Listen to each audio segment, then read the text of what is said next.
जय हिंद, जोहार जानकर मैं शमशाद आलम। आज जिस मुद्दे पे बात करने वाले हैं वो मुद्दा है जयराम महतो का इंटरव्यू। और उस इंटरव्यू में वो 4 पॉइंट है जो काफी महत्वपूर्ण है। एक मीडिया वाले बंधु जो है कि काफी बेहतर तरीके से जयराम महतो से सवाल पूछ रहे हैं और जयराम महतो जो है कि जवाब भी दे रहे हैं, क्योंकि जवाब देने के लिए वो जाने जाते हैं और बेहतर तरीके से तर्क के साथ वो जवाब देते हैं। तो वो 4 पॉइंट कौन कौन सा पॉइंट है, पहले इसके ऊपर हम लोग डिस्कस कर लेंगे। पहला जो पॉइंट है वो ये है कि नियुक्ति प्रक्रिया जो झारखंड में है, ये वर्तमान की सरकार को क्या है, वर्तमान की सरकार क्या इस नियुक्ति प्रक्रिया में कितना एक्टिव है, ये पहला सवाल है। दूसरा सवाल जो काफी महत्वपूर्ण है वो है बालू, क्योंकि बालू को लेकर किस तरीके से जो है कि झारखंड में हो रहा है, किस तरीके से रोक लगा और इस रोक के दरमियान में कितनी सारी घटना होती है। जयराम महतो के पास खुद जो है कि लोग पैरवी कर रहे हैं कि कहीं आप एक ट्रैक्टर बालू दिला दीजिए, तो बालू का मामला।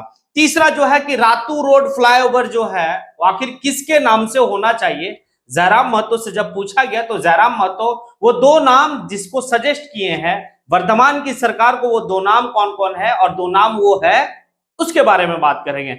और जो अंतिम चौथा पॉइंट है वो ये है कि उनका एक बहुत बेहतर तरीका जो है कि जिस समय वो पहली बार सदन में गए थे तो भाई नंगे पांव गए थे, खाली पैर गए थे। आखिर ये सिलसिला कब तक चलेगा? क्या इन फ्यूचर जयराम महतो उस सदन में चप्पल या फिर जूता पहन के जाएंगे, या फिर जो है कि कभी भी जो है कि जूता या चप्पल नहीं पहनेंगे जब सदन जाएंगे?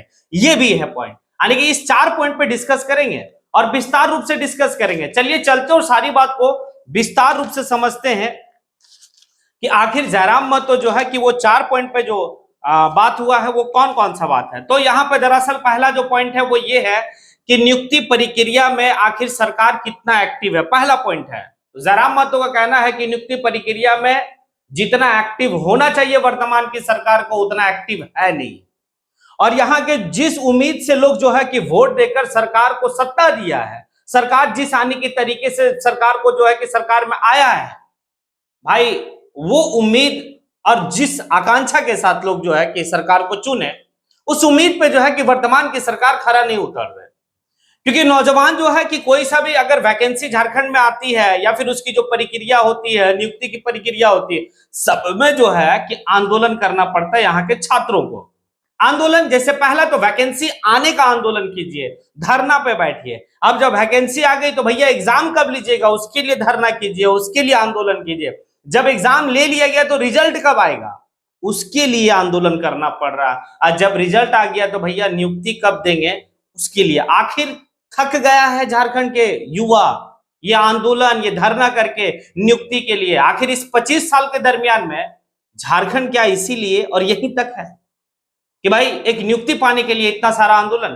तो ये वर्तमान की सरकार जो है नियुक्ति को लेकर काफी ज्यादा एक्टिव नहीं है। हालांकि इस सरकार को जो है कि जयराम महतो का एक सजेशन, और वो सजेशन ये है कि एक टीम बनाइए और उस टीम को जो है कि आप वर्क दीजिए, वो टीम जो है कि काम करेगी। क्योंकि यहाँ जब नियुक्ति प्रक्रिया में बहुत ज्यादा धांधली, बहुत ज्यादा करप्शन जो है भाई सर चढ़ के है, तो ये सारा चीज खत्म होनी चाहिए। अब चलिए दूसरे पॉइंट पे डिस्कस करते हैं, और दूसरा पॉइंट है बालू। अब बालू को लेकर आप लोग आए दिन देखते होंगे कि किस तरीके से जो है कि एक तो पहली बात है कि बालू का उठाव पे रोक है, लेकिन बालू के उठाव पे रोक है लेकिन इलीगल तरीके से बालू का उठाव चालू है। अब इस दरमियान में कई ऐसे जगह भी देखा गया है कि भाई सीओ का गाड़ी को टक्कर मारते हुए बालू माफिया की गाड़ी जो है भाई निकल जा रही है। यानी कि सीओ को अपना खुद का जान बचाना जो है कि भाई भारी हो रहा है। थाना प्रभारी का वही हाल है। और आए दिन जो है कि ये बालू माफियाओं का जो चक्कर देखा जाता है कि भाई मतलब आप रास्ते में आ गए तो भाई वो इतना तेजी से निकलता है कि आपको कुचलते हुए निकल देगा, उसको कोई परवाह नहीं आपकी जान की। तो सरकार जो है इसके ऊपर एक्टिव होनी चाहिए कि आखिर अगर बालू की उठाव नहीं है तो फिर नहीं होनी चाहिए, और उठाव अगर है या बालू की जो प्रक्रिया, उस प्रक्रिया के तहत बालू जो है कि आम जनता से जुड़ा हुआ चीज है, जिसको अबुआ आवास है, जिसको मतलब प्रधानमंत्री आवास है, आखिर वो बालू कहां से लेगा? आप एक तरफ जो है कि बालू को रोक रखे हैं, दूसरी तरफ जो है कि अगर गलत तरीके से वो बालू को उठा रहा है तो उसके पीछे जो है कि शासन प्रशासन लगी हुई है। अब वो इस तेजी से भागता है कि भाई किसी का जान का परवाह नहीं करता, भाई उछलते उछलते पार हो जा रहा है। तो इसके ऊपर सरकार जो है कि काफी एक्टिव होकर या काफी जो है कि बेहतर तरीके से इसके ऊपर नियम लाके बालू के ऊपर जो समस्या, उस समस्या को निदान करनी चाहिए, ये है। अब देखिए आगे जो है कि उसी मतलब बालू को लेकर जो है कि जयराम महतो से जब सवाल पूछा गया कि आपको डर नहीं लगता, आप बड़ा अकेला चल देते हैं, कोई सा भी मामला होता है, जयराम महतो का कहना है कि अगर हम डर गए तो फिर राजनीति ही नहीं होगा, क्योंकि हमारी जो राजनीति में आने का अगर पृष्ठभूमि को अगर आप देखेंगे तो वो डर के खिलाफ ही है, इसीलिए डरना नहीं है। अगर हम जिस दिन डर गए उस दिन हमारा जो है कि राजनीति कैरियर समाप्त हो जाएगा। तो इसीलिए देखते हैं कि जब भी जयराम महतो जो है कि कहीं पर कोई भी मामला होता है तो भाई बेखौफ जो है कि वहां पर जाके सारी चीज को वो करते हैं। और हाल के दिनों में ऊपर घाट का मामला जो है कि 1 बजे रात को जाकर वहां पर जितना बेहतर तरीके से उन्होंने जो है कि काम किया वो काफी जो है सराहनीय रहा। अब ये है तीसरा जो पॉइंट है वो आपका है रातू रोड फ्लाईओवर का पॉइंट है। अब रातू रोड फ्लाईओवर जो है आखिर किसके नाम से होना चाहिए, जब जयराम महतो से पूछा गया तो जयराम महतो बहुत ही खूबसूरत तरीके से इस बात को कहे कि वर्तमान में झारखंड में जेएमएम की सरकार है और जेएमएम के संस्थापक में से एक संस्थापक हैं आपके विनोद बिहारी महतो।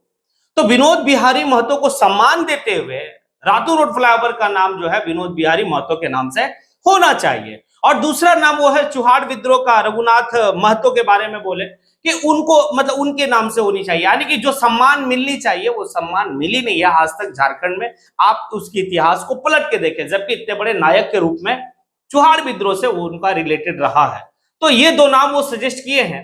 अब आप लोगों से भी सवाल है, क्या ये 2 नाम जो जयराम महतो सेलेक्ट किए हैं या सजेस्ट वर्तमान की सरकार को दिया है, क्या ये 2 नाम पे ही जो है कि रातू रोड फ्लाईओवर रांची राजधानी में उनकी सम्मान देनी चाहिए?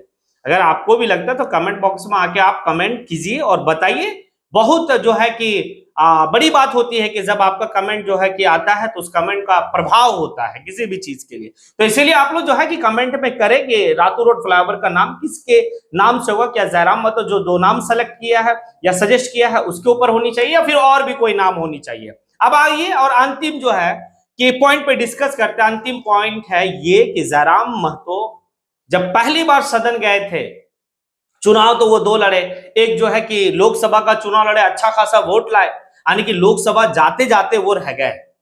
अब जब विधानसभा का चुनाव आया तो विधानसभा में उनको कोई रोक नहीं पाया, वो ऐसी जगह से चुनाव जीत के आए जिस जगह में टाइगर रिप्लेस टू टाइगर वाली बात थी, और वहां से जीते। जब जीते तो पहली बार जब वो सदन गए और सदन जाने टाइम में वो भाई अपने पैर से जूता उतारे, चप्पल उतारे और एक जिस तरीके से आस्था का स्थान होता है उसी स्थान को मानते हुए वो प्रवेश किए और बिना जूता चप्पल का प्रवेश किया, यानी कि नंगे पांव प्रवेश किए, खाली पैर। अब ये जो है कि उनका एक मतलब सिलसिला हो गया। अब जब भी वो सदन जाते हैं तो नंगे पांव जाते हैं, चाहे वो सत्र हो या फिर और भी कोई सा भी काम को लेकर वो जब जाते हैं। मीडिया वाले बंधु जो है कि सवाल पूछ बैठे कि आखिर ये सिलसिला कब तक चलेगा। जयराम महतो का है जब तक सांस रहेगी तब तक ये सिलसिला चलेगा, चाहे वो विधानसभा हो झारखंड में या फिर दिल्ली का कल अगर हम लोकसभा जाते हैं या फिर वहां जो दिल्ली जो है कि संसद भवन जाते हैं वहां भी हम इसी तरीके से जाएंगे, क्योंकि ये मंदिर है, लोकतंत्र की मंदिर है और इस मंदिर में हम कभी भी जो है कि जूता या चप्पल पहन के नहीं जाएंगे। तो ये तो बात है, तो काफी जो है कि मार्केबल बात है कि और साथ में इसमें जो एक पॉइंट और तर्क जो जयराम महतो की मतलब दिए हैं वो ये दिए हैं कि अगर मेरा इस निर्णय से किसी को परेशानी तो है नहीं, जब आगे की मेरे इस निर्णय से किसी को दुख तकलीफ नहीं है, जब किसी को हम किसी चीज का हानि नहीं पहुंचा रहे तो फिर कोई दिक्कत नहीं है। ये मेरी अपनी निजी जो है कि एक बात है और ये इसको मैं निरंतर जो है कि जब तक जीऊंगा तब तक यही मेरा आने की सिद्धांत रहेगा। तो अपने सिद्धांत पे वो अड़िग हैं, अपने सिद्धांत पे बने हुए हैं, ये काफी बेहतर है। ये 4 पॉइंट जो है कि आप लोगों के सामने जो है कि मैंने रखा। पहला पॉइंट आपको समझ में आ गया, नियुक्ति प्रक्रिया में क्या जो है कि वर्तमान की सरकार की क्या स्थिति है। दूसरा जो है कि बालू का उठाव में आए दिन जो है कि घटना दुर्घटना होते हुए सुनते हैं, लेकिन जो है कि बालू तो हमें आम जनता से भी रिलेटेड है, उनको जो है कि अबू आवास और जो है कि प्रधानमंत्री आवास के लिए बालू चाहिए लेकिन बालू तो मिल नहीं रही है, नेताओं की पैरवी करनी पड़ रही है। तो इसके ऊपर सरकार जो है कि बेहतर तरीके से काम करे और बालू का जो मामला है उसको सॉर्ट आउट करे। और तीसरा जो है कि रातू रोड फ्लाईओवर का नाम किसके नाम से हो, ये जो है कि आप लोग को यहाँ भी जो है कि तो सभी पॉइंट पे आप डिस्कस करें। और अंतिम जो पॉइंट हम डिस्कस किए वो ये कि नंगे पांव, ये सभी पॉइंट पे आप जो है कि अपना अपना प्रतिक्रिया जरूर दे कमेंट बॉक्स के तहत। इसी के साथ मैं अपनी बात को यहीं पे समेटता हूं। जय हिंद।